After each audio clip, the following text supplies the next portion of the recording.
presentation. Everybody should be able to have a hard copy of it. If they don't, we have them up front. If you haven't signed in, we'd like everybody to sign in because we're trying to keep a good record of our meetings here as well. So we'll go through that presentation. Then Mr. 𝗖𝗂𝗯𝗹𝗶𝗰 from Geopolitical Strategies will give a second presentation in much greater detail on the nuances of redistricting. And then we're going to open it up for your questions and comments and advice to us on how to proceed with preparing the maps for redistricting. Tonight, joining us is my co-chair, Alden Wolf. From the other end of the room, 𝗖𝗂𝗯𝗹𝗶𝗰 is on the end. Legislator 𝗖𝗂𝗯𝗹𝗶𝗰 from Stony Point, Legislator 𝗖𝗂𝗂𝗹𝗶𝗂𝗃 from 𝗬𝗂𝗋, Legislator Annie Paul from Clarkstown and 𝗬𝗂𝗋, and Legislator 𝗖𝗂𝗋𝗋𝗃 from down in 𝗬𝗂𝗋 Way in Orangetown.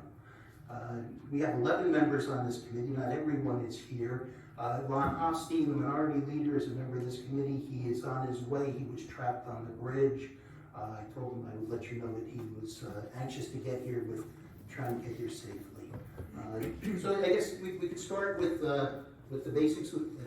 Go to the first page of the presentation, and you'll see the list of people that are members of this committee and will ultimately vote on the initial plan. We're assisted by the Department of Planning, Rockland County Department of Planning and GIS, Doug Schutz and Mike D'Angelo there.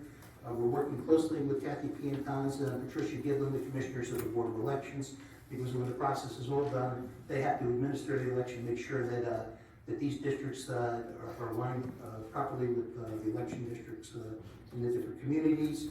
𝗖𝗂𝗯𝗹𝗶𝗰, I mentioned him, he's our consultant and subject matter expert. And we have a very good staff here at the legislature that have done what Mr. Softer likes to call yeoman's work in assisting us. That's Larry Toole, Mary Widmer, Alani Yeager, and Alejandra 𝗖𝗂𝗋𝗋𝗃 our counsel. Pat Withers, Darcy Greenberg, Robin Brooks, and Mary Salcido, and Laura Calcaterra is handling all of our public notices, social media stuff, and helping with the website. Let's go to the pledge. We're going to do the pledge. And you know what? You pick something.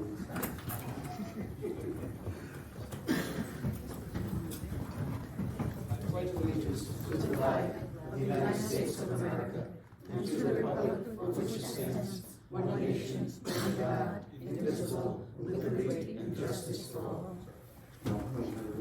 Thank you, William. So these guys should be on track. So we've scheduled 5 public forums, town hall meetings as part of this process. We've already completed Orangetown, Haverstraw, Stony Point. Tonight we're here in Clarkstown, and tomorrow night we'll be in the town of 𝗬𝗂𝗋. We have a schedule. We started in May. We're finishing up June with our 5 town halls. We'll be working on the proposed plans in July and August. There will be a formal public hearing in the legislative chamber once we've drafted a local law and the final maps in August or September, and then the new districts will be ready to go by November, December, so that people can circulate the petitions in February of next year. The entire 17-member legislature will stand for election next year. Redistricting is required every 10 years after the decennial census. We had a similar process last time. Bill was our subject matter expert then, and he guided us through that process. We pretty much have the same principles and guidelines that we did the last time, and we'll hear more about that in a minute. You can see on page 6 of the presentation how the population has changed in Rockland County over the last 10 years. We've added 27,000 people. Clarkstown is slightly bigger, Haverstraw as well, but then Orangetown shrunk a little bit. 𝗬𝗂𝗋 grew tremendously, and Stony Point also shrunk just a little bit. On page 7, you'll see the existing 17-member district and the representatives of those districts right now. In the middle column there, it has the estimated 2020 adjusted population. And the next column, it has the ideal population for a legislative district. So if you divide our total population by 17, each one should have 19,918 members. In the final column, you can see just how much each district currently deviates from that ideal number of 19,918. If I haven't mentioned it, I get started on these things and I lose track. Each and every one of our meetings is being recorded on video, and we have a stenographer here that are taking verbatim notes, minutes for our meeting. They'll be part of the public record. Quite frequently, as you may have noticed at the state level, there are court challenges to these proceedings and decisions that we made, and we just want to have a very good, clear public record of that. So I left that out. On page 8, we have our guiding principles, and pretty much we want to comply with federal and state law. We want to minimize the deviation between districts. Phil will speak to what our goal is there. We want to comply with the Voting Rights Act, and the state of New York has a new law governing redistricting. Our districts should be contiguous, that means close together, establish compact districts where possible, and consider the needs of communities of interest. And Phil will go into detail on the communities of interest. I don't want to spend too much time on the next couple of pages because Phil covers it in pretty good detail. We do, I guess we can skip all the way to the back. I just want to bring to everybody's attention on the back page how you can submit comments to the legislature. You can visit our website. All of these materials are available to the public, and it'll have minutes from our meetings. These stenographer's minutes will be posted there eventually. The maps as we develop them, existing maps, and all of the presentations. So, Phil's going to give his presentation, and then we're going to get to you, and we want to know, think about it while Phil's doing his presentation, what's important to you, what other criteria you would propose to be included in the committee's deliberations, what other resources does the legislature need to bring to this process to ensure success. And one thing that's not on this page, that when we talk about communities of interest, and you may have in your mind what that is, the example I've been using is at our first meeting, one member of the public stood up and advocated a community of interest that included the river villages. And she was very clear about what those borders were, and that's important to Phil's work, so that if you identify a community of interest, so in Clarkstown it could be Nanuet or Congress or Valley Cottage or some other configuration, but be very clear about what the limits of that community of interest that you identify and define, so that Phil can help draw a map that reflects that. With no further ado, Phil, if you're ready. Anything else? Thanks. You got the job. You went through that a little quicker than in the past ones, so. But I'm ready. Getting good at it.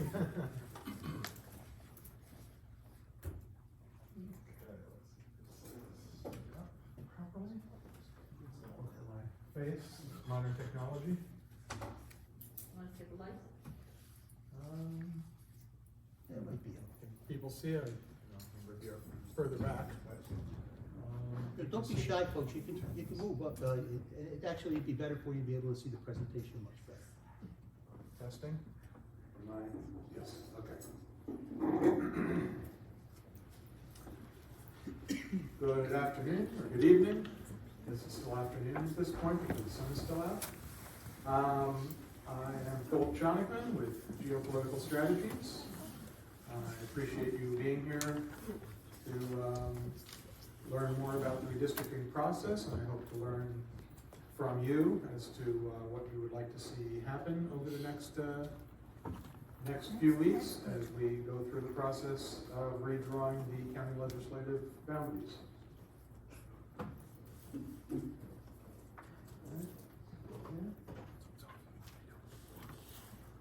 So we start with the basic map of the county of Rockland. You have the 5 towns and now 18 villages. Those villages mostly within the town of 𝗬𝗂𝗯𝗹𝗶, but also scattered amongst the other towns as well. This is a map, looks a little confusing. I think you have it in your handout as well. But it is a color shaded map of the current county legislative districts, which also shows the election districts within each of those. You can see how 17 districts in a county the size and shape of Rockland comprises many different communities and different shapes in order to represent those communities in a logical and consistent manner. But now, because of the change in population in Rockland County, this is a more straight up map. As you can see in your handout, it has the list of the district numbers and the current legislators for each of those districts. The population of the districts will have to shift, not only because the population in the county has increased, as shown on this over here. You see the total population here has increased by 26,600 since the 2010 census. That's an increase of 8.5%. But it's not a consistent across the board kind of population growth. So the Census Bureau, in its redistricting data, has what the federal government considers classes of citizens with special protection under the redistricting guidelines of the Federal Voting Rights Act.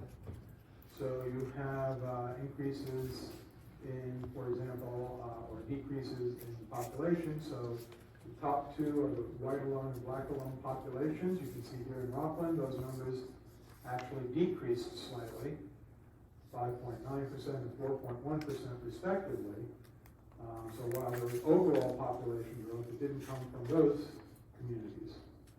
Where it did come from is the Asian alone population, which increased by 7.2%, representing about 1,400 people. And in particular, the Hispanic population grew at a pretty sizable pace. More than 17,000 additional members of the Hispanic community, representing an increase of 36% in the county of Rockland.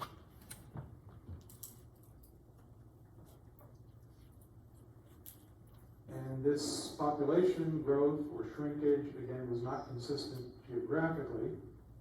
When you look at this page, you'll see that some districts went down by as much as 13%, while others increased by as much as nearly 21%. Now, the goal is going to be to try to get to 19,918, that's the mean district going forward. And some of them will have to shrink, the ones that are oversized, and some of them will have to grow, those that are currently undersized. And when you make shifts to do that, there's a domino effect. So even if you are in a district that is exactly right now, you're probably going to have to see some change to that district because the adjacent districts have to either grow or shrink, and it has a domino effect into all of the surrounding districts. So here we have the demographic breakdown in each of these districts, and you can see that the minority populations vary, but the only one that you see here that currently has over 50% of a protected class in it is District 3, which is in Haverstraw, the village of Haverstraw and surrounding areas. That district has a 64% Hispanic population currently, the way the district is currently configured. And because of that, and because of the Voting Rights Act requirements, we're going to have to be careful to retain that minority status for that district, because not only is it possible, but it already exists. So you don't have to create something new, you just have to preserve what already exists. Other districts have sizable Hispanic populations. In District 2, that's 31%. District 8 is at 37%. The others are under 30%. The only district with a non-Hispanic black population above 30% is currently District 8. And when you combine that 30% with the 37% Hispanic origin, you get another district that is a minority district, as long as there is evidence of cohesiveness in the way they vote in November elections. That would be 37%, almost 38%, 68% minority population there that's in a protected class, and therefore that district also would probably need to be kept as a minority district. Whether or not we can create additional minority districts will depend on all the other criteria that we're going to be looking at and how things fall. Nothing else is really that close now. Perhaps District 13 or 14 are somewhat close, but when the courts look at voting age, when they look at population in protected classes, they look not only at the overall population, but the voting age population as well, and other criteria, so it might be difficult to create any additional minority districts, but I will certainly be taking a look at it. I hope to hear from all of you in the audience whether you think there exists the possibility of doing that somewhere.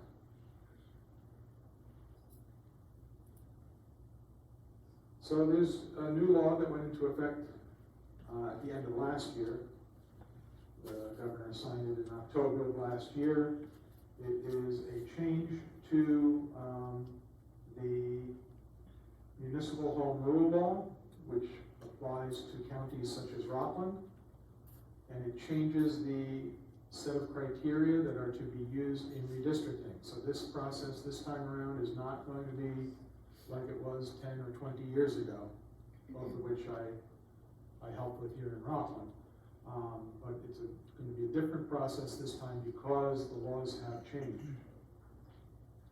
One of the things is they set in order the criteria that need to be adhered to. So when you look at the first criteria, and this should be in your package, the first and most important criteria is population equality. And it says here, as nearly as equal in population as is practicable, the difference in population between the most and least populous district shall not exceed 5% of the mean population of all districts. Well, in Rockland County, under that statute, that means that the difference between the highest and lowest population district, when we're done with this redistricting process, can be no more than 995 people. So that's required by statute. I'll go into more detail on that in a moment.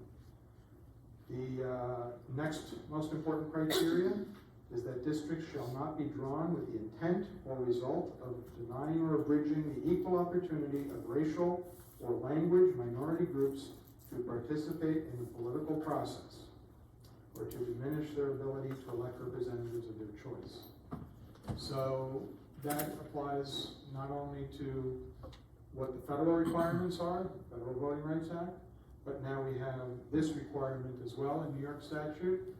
And actually, since I prepared this presentation, the governor signed into law the John R. Lewis Voting Rights Act of New York that was signed on Juneteenth.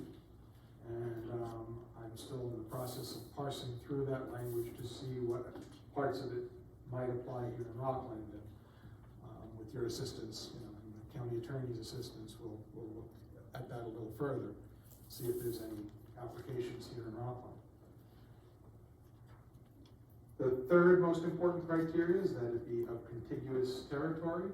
I'm actually surprised that that's third. But contiguous territory means that you must be able to access all parts of the district without leaving the district.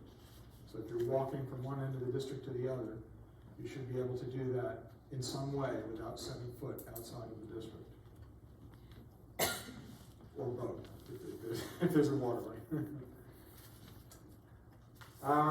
And then, fourth criteria is that it be in as compact a form as is practicable. Now, compactness is measured in many different ways. There are a whole bunch of different statistical means of analyzing compactness, but the reason why it says as practicable here is because landforms and people don't always follow shapes.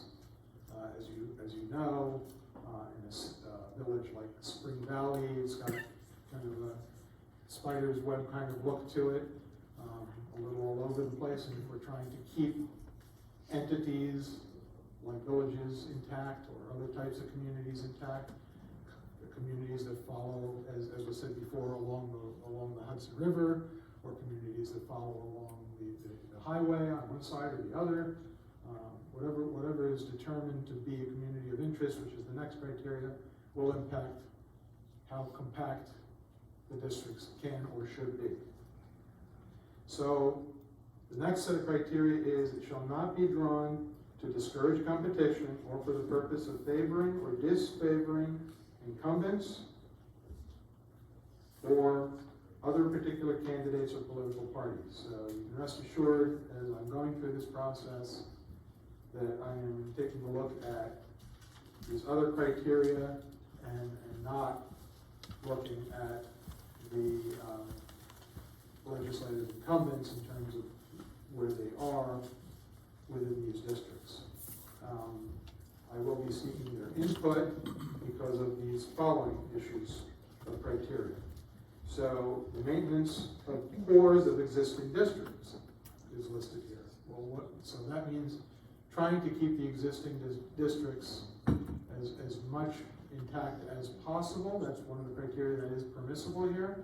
And what is the core of the existing districts? So for that, I'm reaching out to the community, but also to the legislators themselves, because they know the core of their districts and their communities.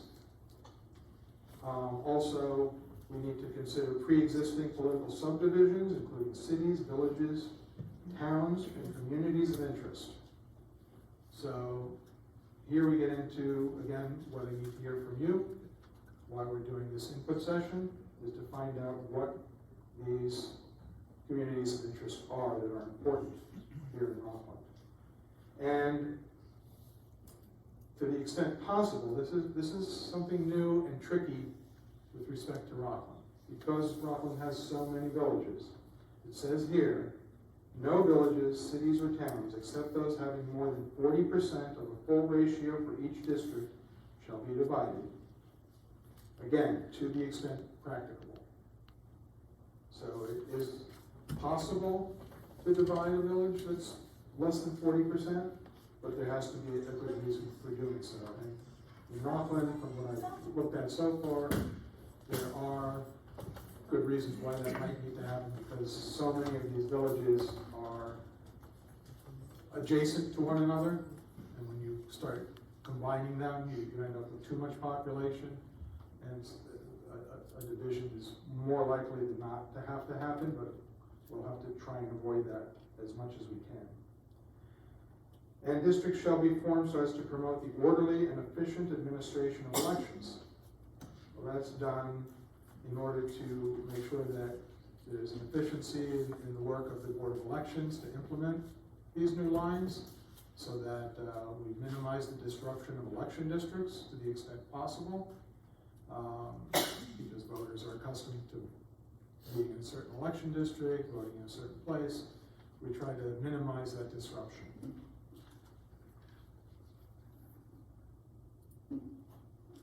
So with respect to the difference in population between the most and least populous districts, so as I said, the state statute now calls for a difference of 5%. But I want to emphasize that, again, this is the #1 criteria in this statute, population equality. So they're saying that's the maximum. You can't go beyond that number. But the closer you can get to population equality, the better. This commission has, this committee has set a goal of 3% population deviation overall, which would be a difference of 597 between the most and least populous district. And the closer we can get to 0, the better we are, not only for equalizing the districts, but also for being able to defend the actions of the adoption of the law in case of litigation, and as you saw in New York State with the overturning of the congressional lines and the Senate lines, we're in a very litigious society. There's a lot of action on redistricting, a lot of attention to it. So we're going to be meticulous about getting these as perfect as possible. The last thing you want is to have a set of lines that might get overturned in court.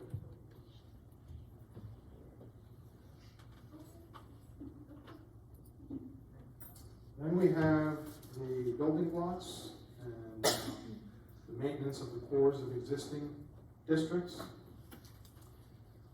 This is, again, a major reason why we're here tonight. We're seeking public input on what you believe is most important when creating a district. While much is dependent on the numbers, municipal boundaries, and compliance with state and federal laws protecting various minority groups and their right to fair elections, the criteria relating to cores of existing districts and communities of interest are very nebulous. They require your input to come up with reasonable and defensible definitions within your county and neighborhoods. I don't know, there's no map that exists out there that I can just grab and look at and see, oh, this is a community of language speakers, and I can tell where the edges of it are. I can't tell, like, in the case of a parish or a religious community where people walk to their centers for services or things like that, what the extent is of that community, where those outer boundaries might be. And that might constitute a community of interest. School districts is another thing that might constitute a community of interest, but I need to hear from you that that's important within your community.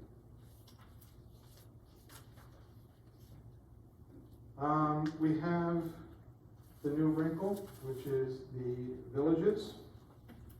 To the extent practicable, no villages, cities, or towns, except those having more than 40% of the full ratio for each district, shall be divided.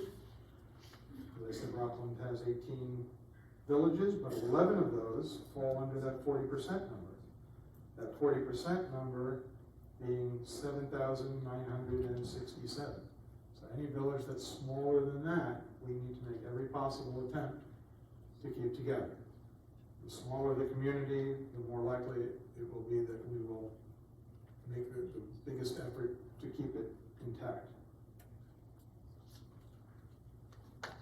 So here's a map of the villages within Rockland. I'm not sure how easily visible that is, but it's in your handout. But you can see here that 𝗬𝗂𝗯𝗹𝗶 has many villages. Those that are labeled in green on the map are those that are over that 40% limit, and therefore under the state statute can be divided without any legal justification for doing so. I don't have that. Whereas the ones in red are under the number. But you can see how they are located very close to each other, almost adjacent to each other, on top of each other. So it's going to be difficult to keep them all entirely intact. Over here in Clarkstown, you have just one recognized village, and that's Upper Nyack. The other communities in Clarkstown are what's known as hamlets, or these population figures come from the Census Bureau. That is known as a census-designated place. So, for example, Congers, Bardonia, Nanuet, those are all census-designated places. And there's no rules with regards to how those are divided under state statute. There are a few villages in Orangetown, a couple up in Haverstraw, and a couple that straddle the boundary. Pomona actually extends from Haverstraw into 𝗬𝗂𝗯𝗹𝗶. Spring Valley extends from 𝗬𝗂𝗯𝗹 into Clarkstown. So the question there is, which takes priority, the village boundary or the town boundary? That's one of the discussions we'll need to have.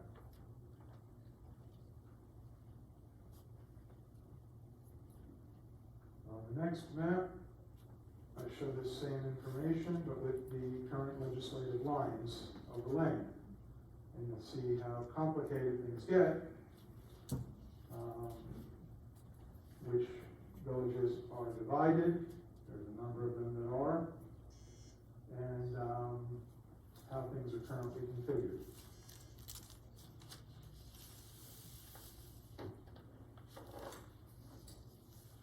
Next page, I show you kind of zoom in on, well, the one in your handout at Orangetown, I've now added Clarkstown one, you can find that up on the screen.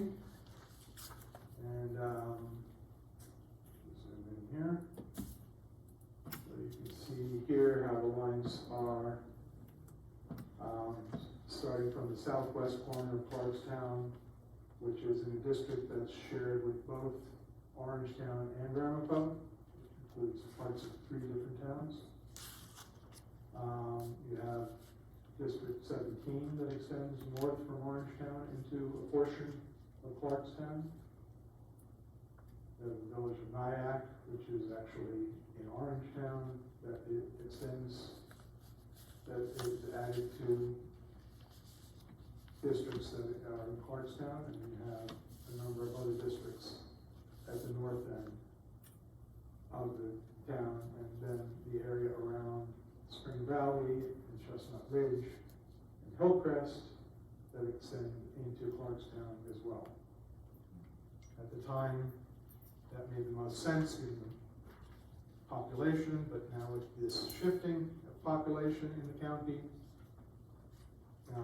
there may need to be some adjustments there, and it may actually help us to clean up some of these boundaries.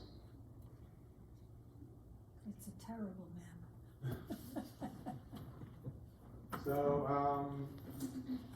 that's the end of the current presentation. I just want to reemphasize that these are the general guidelines, and we want your input on what you want us to adhere to, the specifics about your communities of interest. I want to remind you to go to the County Legislature's website for other opportunities to have input.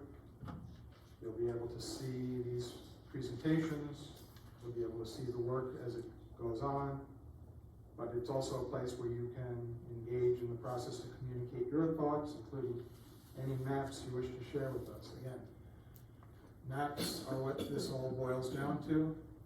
It is most helpful to me and to the members of the legislature to see the boundaries that you are talking about in describing your community of interest, your cores of existing districts, to be able to pinpoint exactly what the makeup should be that you would like to see. Additional materials will get posted there, including the draft plans when they are prepared as the process unfolds over the next several weeks. Thank you. Thank you, Carl.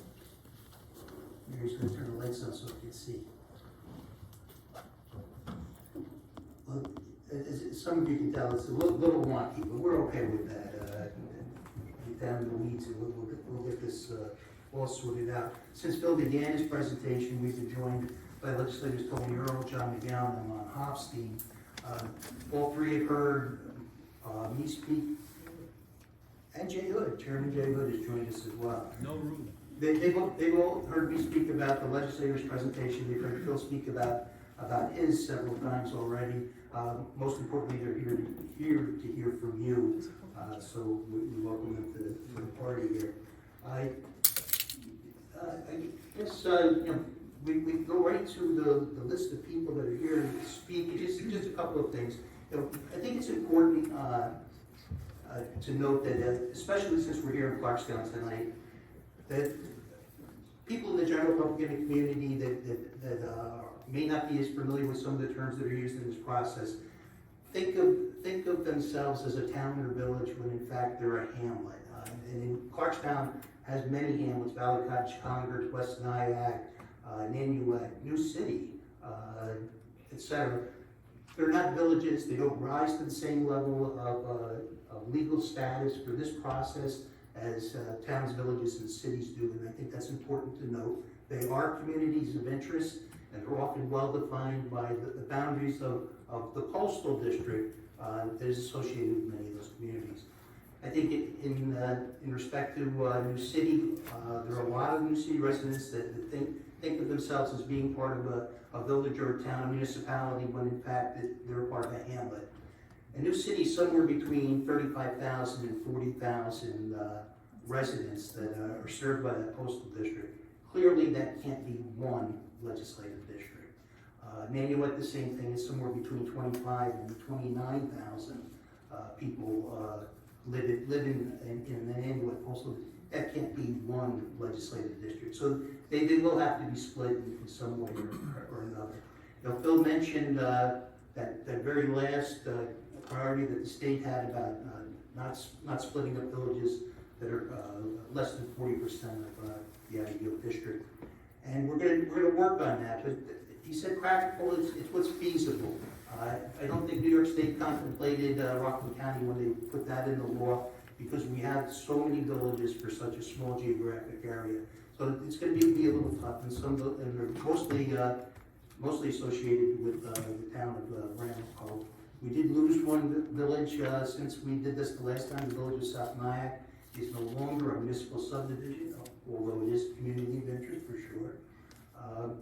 I like to use the example of the district that I currently represent, District 2, includes the village of Pomona within the town of 𝗵𝗺. Pomona crosses the border from 𝗵𝗺 into 𝗬𝗂𝗃. Part of that village is in Legislative District 2, part of it's in Legislative District 5. Unless it's not feasible, it'll probably be included in one or the other of those two districts going forward. So that's one of the changes, kind of the changes that you'll see. When you looked at the map, you saw that Rockland County is a triangle. The population density is focused in the center. The towns in the most northern town, Stony Point, lost population, and the most southern town, on the other point, Orangetown, also lost population as part of this process. So that's going to cause those districts to change because they'll have to. What else? Historically, when the legislature was first constituted, it was based on the population of the town of Stony Point, and the legislative districts were appropriated across the county proportionally. That changed over time to single-member districts, but historically, Stony Point has been our starting point, so that the smallest town in the county would have the opportunity to be represented in the county legislature. So that's always been one of our guiding principles in the past. I suspect it will influence how the maps are drawn this time around. If there are any legislators that want to make comments before I go to the public, now's an opportunity, and then I'll give you an opportunity again before we leave. Anybody? No. We have 10 people that signed up. I want you to know that this is fairly typical of what we've seen in the other towns. I think in Orangetown, we had 8 people. In 𝗵𝗺, we had 6 or 7. Stony Point was a little smaller. There were only 4 people there. But this is not atypical of the representation that we had this time and 10 years ago. 10 years ago, the largest meeting that we had included several hundred people. That was in the town of 𝗬𝗂𝗃, and there were a lot of political reasons for why that was so heavily attended. But thank you for coming, and we appreciate it. The first 2 people to sign in tonight are Marilyn Cohen and Sylvia Miller. They represent the League of Women Voters. The League of Women Voters is a nonpartisan organization that advocates to get people out to vote, to exercise their right to vote, and they're monitoring our process. We have had representatives at earlier meetings as well. So I'll go down the list. You let me know if you'd like to speak. Marilyn Cohen, you were here first. Did you want to speak or submit something for the committee? I just wanted to mention the League's position on this process, because we do take positions on many different areas of government processes, and one of them has to do with this redistricting. And some of the material that you presented actually touches on our positions and agrees with some of it. And one of them is about the villages, that the villages should remain intact. The other has to do with the contiguous, keeping the borders contiguous, where you have areas of interest, community interests, keeping those borders of contiguous if possible. That was one of the areas that you talked about and that you seem to be doing. And that is something that we feel is very important too.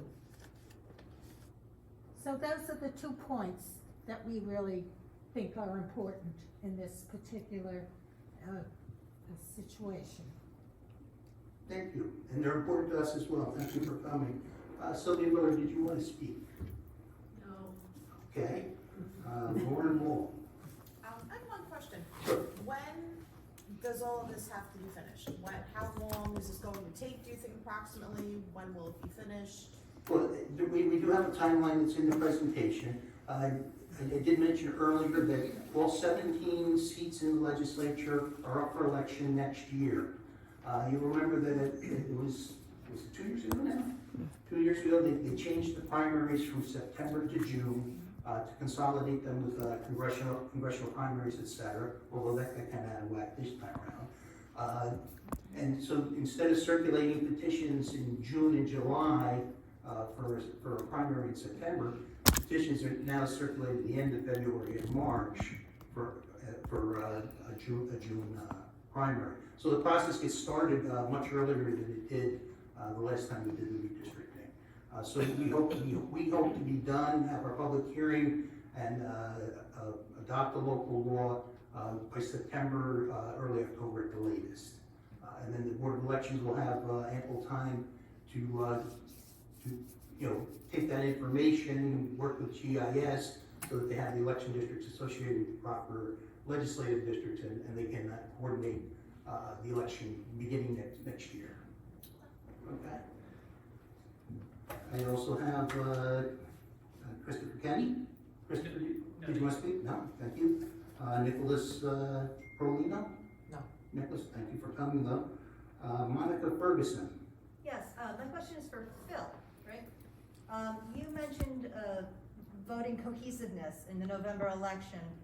How is that defined? I know that Rockland's a fairly purple district. Is there a percentage that you're looking for in terms of defining what, how to draw lines?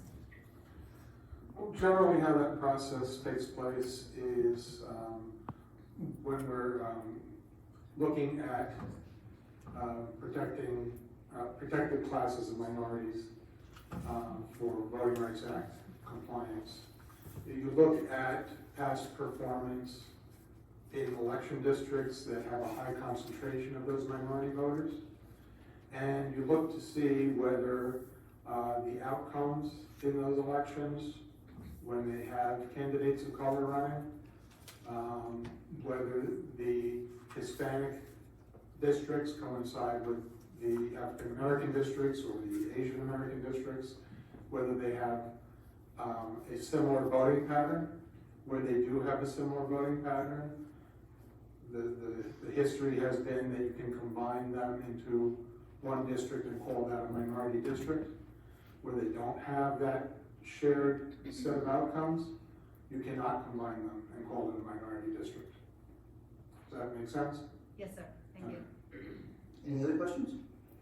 Not from me, thank you. Okay, thank you, Monica. Thank you for coming. Michael Hall. Yes, I'd like to ask some questions about your process. Are you doing this on a computer or are you doing this manually?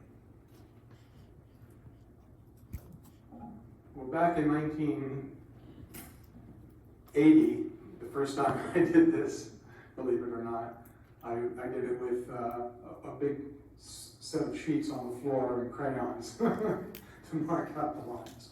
But now the only way to do it is on a computer software package. I use Caliper's Aptitude for Redistricting program, which contains all of the data and the tools for analysis that help the process along.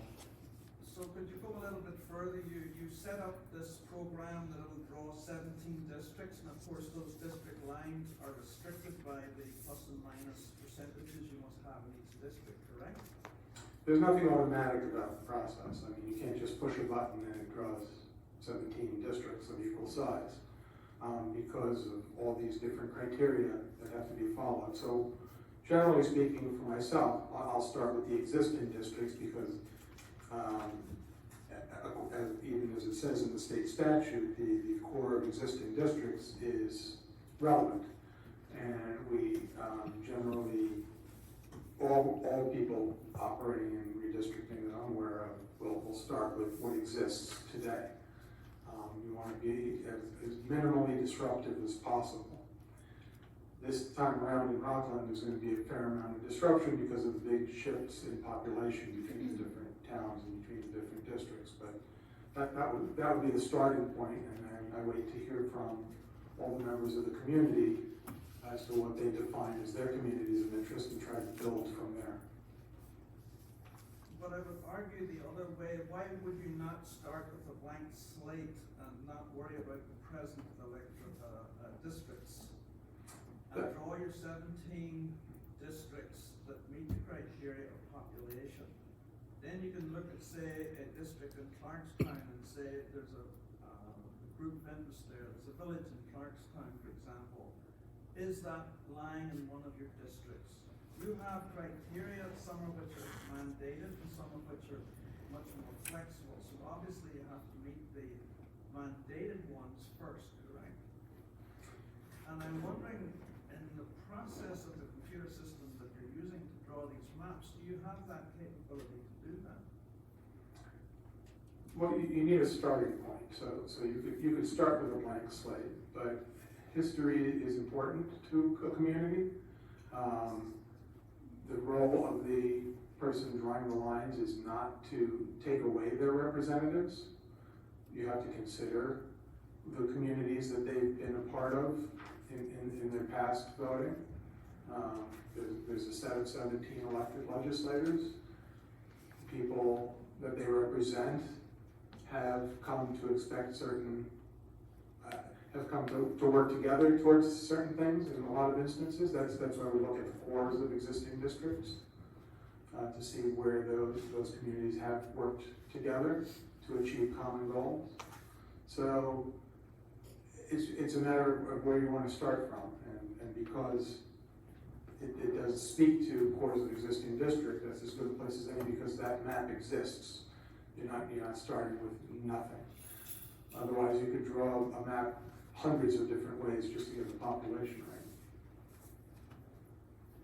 Well, again, that's why I argue you have a computer system that does that for you. No, the computer system doesn't do anything for you. It just tallies things as you move the blocks around. Of course. And you have a set of criteria, 1, 2, 3, that are of decreasing importance. I think the present legislative districts and who's occupying those districts is of least importance. For example, putting communities of interest together. So which is the more important, keeping a community of interest together or keeping a particular legislative district intact because there's a legislator there? That's up to you as a community to decide. It's not really, it's up to the law. What does the law state that has to take precedence? The law rates them equally according to the new statute in New York State. It's all under item E in the municipal home rule law. It says here, districts shall not be drawn to discourage competition or for the purpose of favoring or disfavoring incumbents. And in the same paragraph, it says the cores of existing districts of pre-existing political subdivisions, including cities, villages, and towns, and communities of interest, shall also be considered, and to the extent practicable, no villages, cities, or towns, except those having more than 40% of a full ratio for each district, shall be divided. They're all rated equally under the state statute. Bill, do you have the section of the law so the people who are interested? Subdivision 4, Section 34 of Municipal Home Rule Law. Okay, so that speaks to to those 5 priorities that have been established for creating new districts. You know, this is the 3rd go-around. Rockland County Legislature is a little more than 50 years old now. This is actually the 3rd go-around, I believe, for single-member districts. So in large part, 2 things. One, Phil mentioned that the law speaks to maintaining the course of existing districts, but also those existing districts have reflected in large part over time many of the communities of interest that already exist in Rockland County. Yes, populations change and shift in some of the there may be new communities that have come to different neighborhoods, and there may be old communities that have moved out. But I think the reason for acknowledging the core of existing districts is because those considerations that you've identified are important have been considered over time and will be considered as part of this process. I think that may be a good explanation. Michael, any questions? Hearing none, we'll move on. Jeff Gillies. Jeff, did you want to speak? I do not, but I know the gentleman behind me here came in on the later side and did not have an opportunity to speak and would like to. Okay, when we get through this list, I'll let you know that we're at the end, and then just give me a wave and we'll get to you too. Okay, I have Linda 𝗖𝗂𝗯𝗹𝗶𝗰. And for the stenographer, we have all these names and addresses here, so we can include those in the record. If you're not on this list, then we'd ask that you please identify yourself and your address, please. Linda, anything? No. Okay. Is this Emily Kinney? Yeah. I didn't really think I have a question, but now I have about 12 questions. Where I live, it's just New City, so not a village, not protected. We are on the border of Ramapo.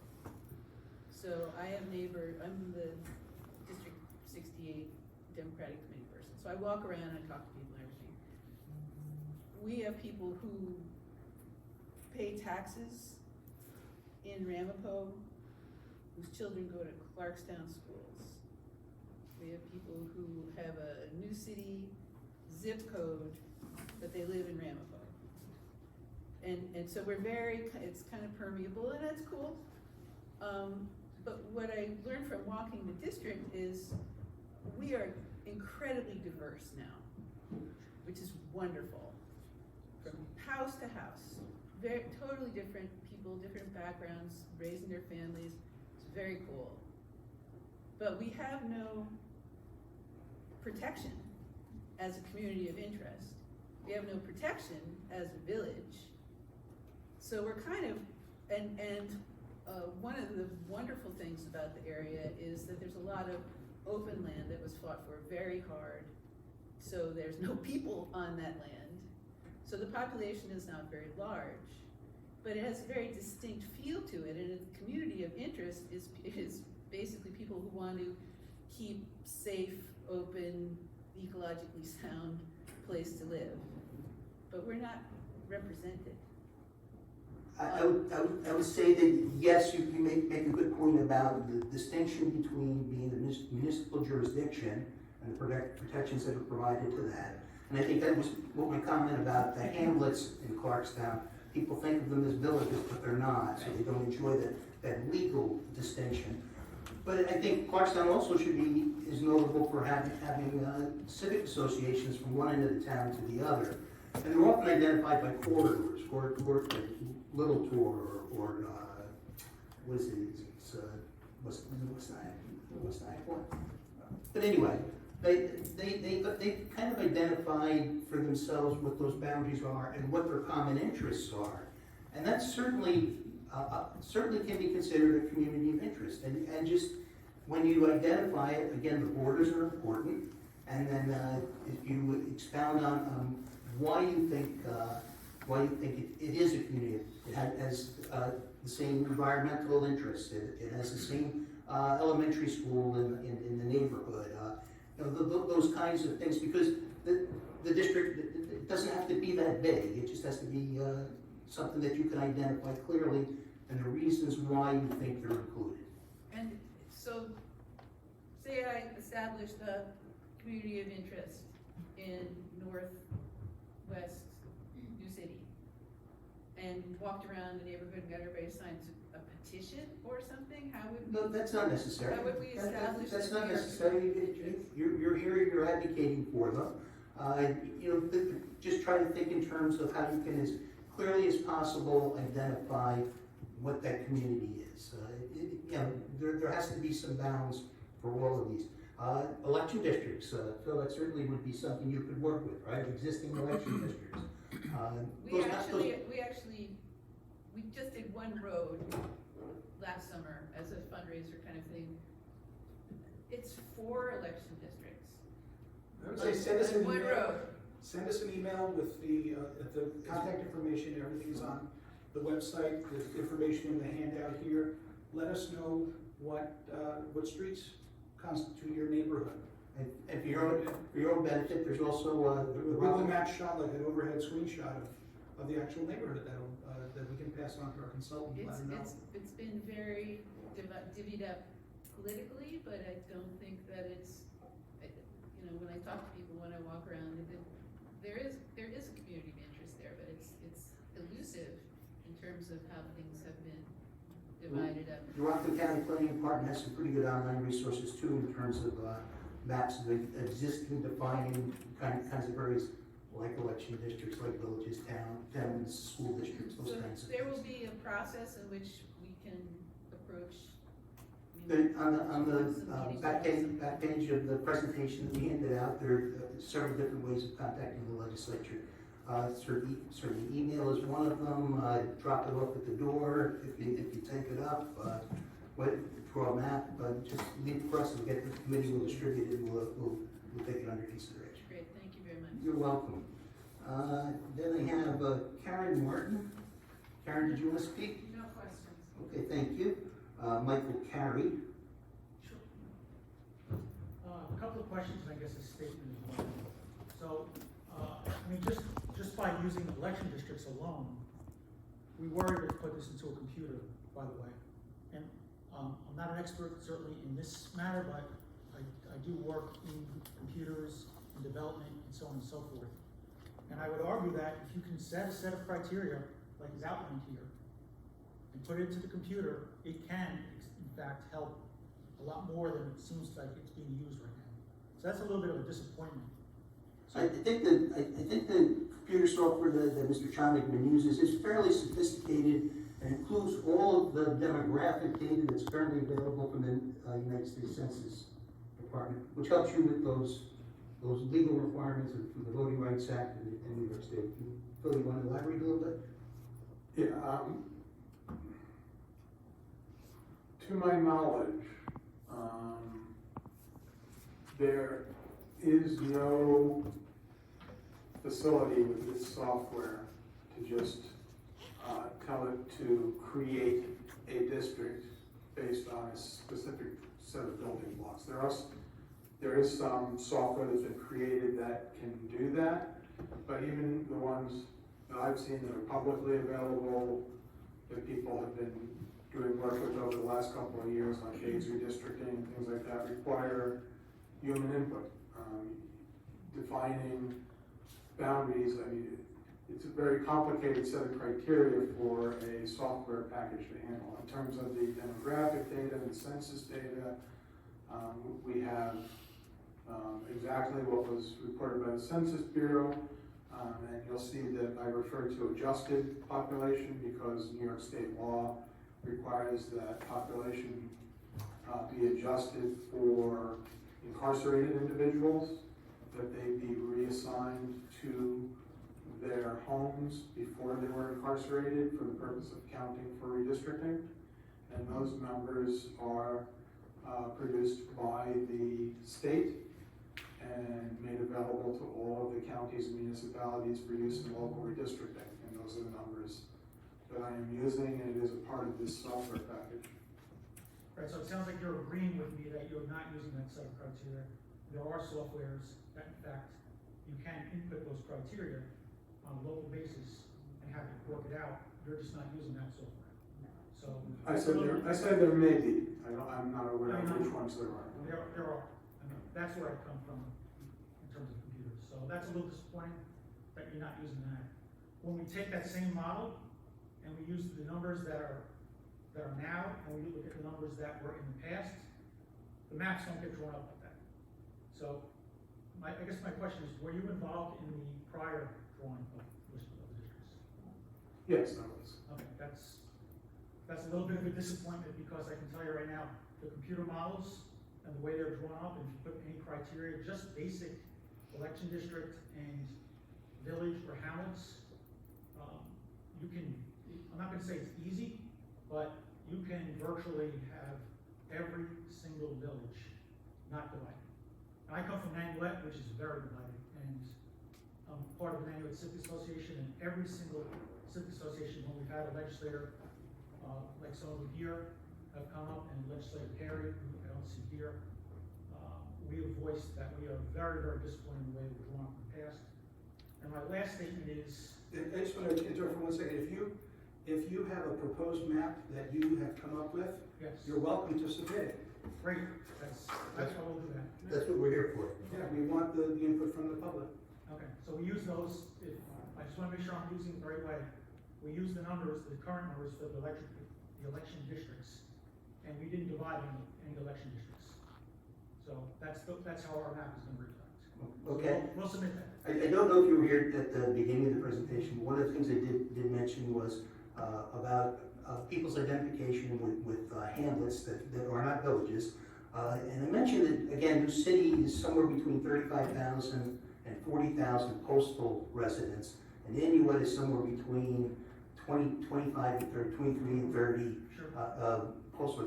Those are larger than any single district. So those communities are going to be, by definition, in more than one legislature. Right, Just I'm more just clear. pointing out that it would be the least amount of division. In other words, I understand it, and I we're understand. showing that it could be divided into just two. I Sounds like understand. we're agreeing with that. And we're looking forward to your map. Great, thank you. And so there is publicly available map tools on the 𝗏𝗏𝗏. Can you speak to that and where people can find that? Well, 𝗏𝗏𝗏 produces material that's been used by other companies. So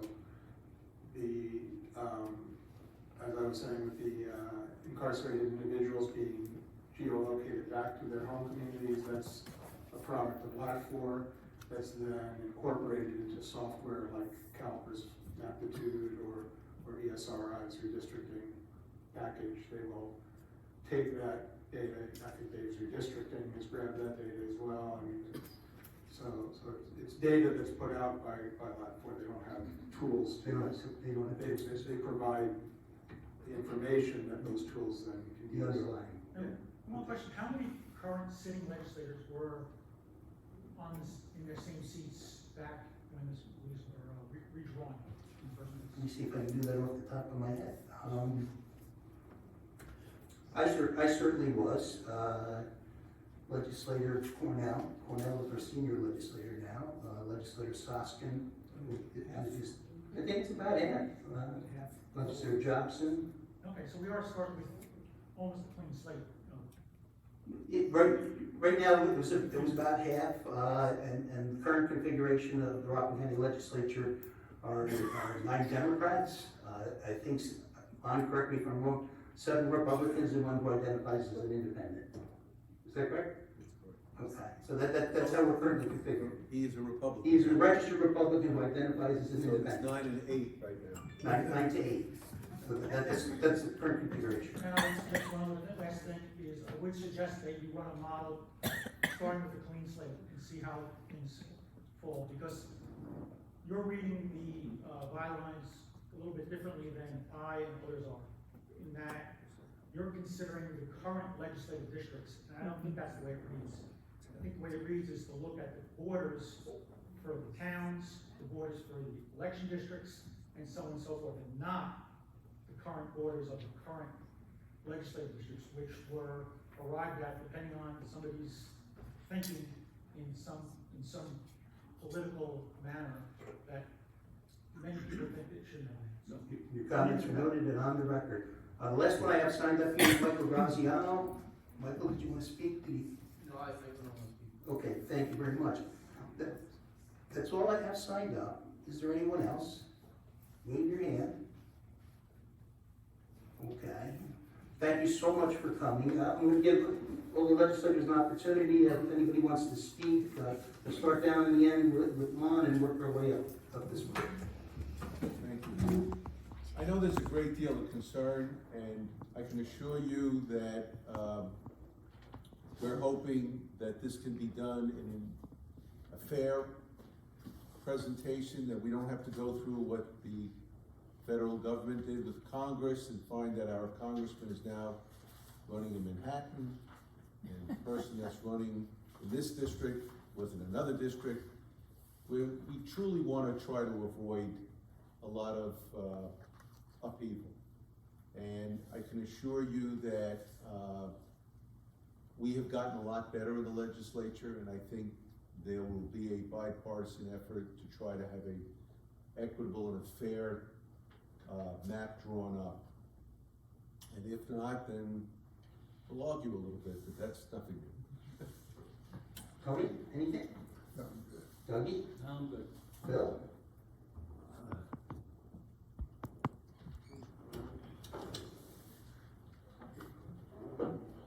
I'm one of those whose district shut up.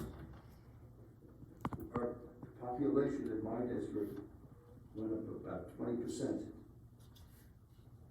I'm going to be affected, okay, greatly.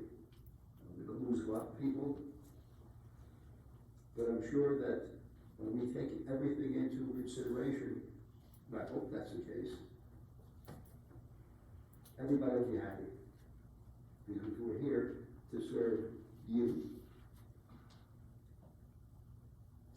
And we want to make sure that our present districts, as well as our future districts, will be doing that, just that. That's what I can say. Thank you, Phil. I'm going to skip my co-chair and let him wrap it up tonight.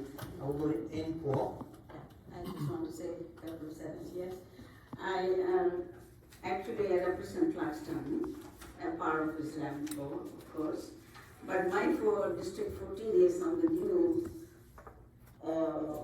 this thing very easy. It's not, Clarkstown is missing one legislator here. District 14 is not in Clarkstown. We'll take a look at that and you check with our staff and go. Okay?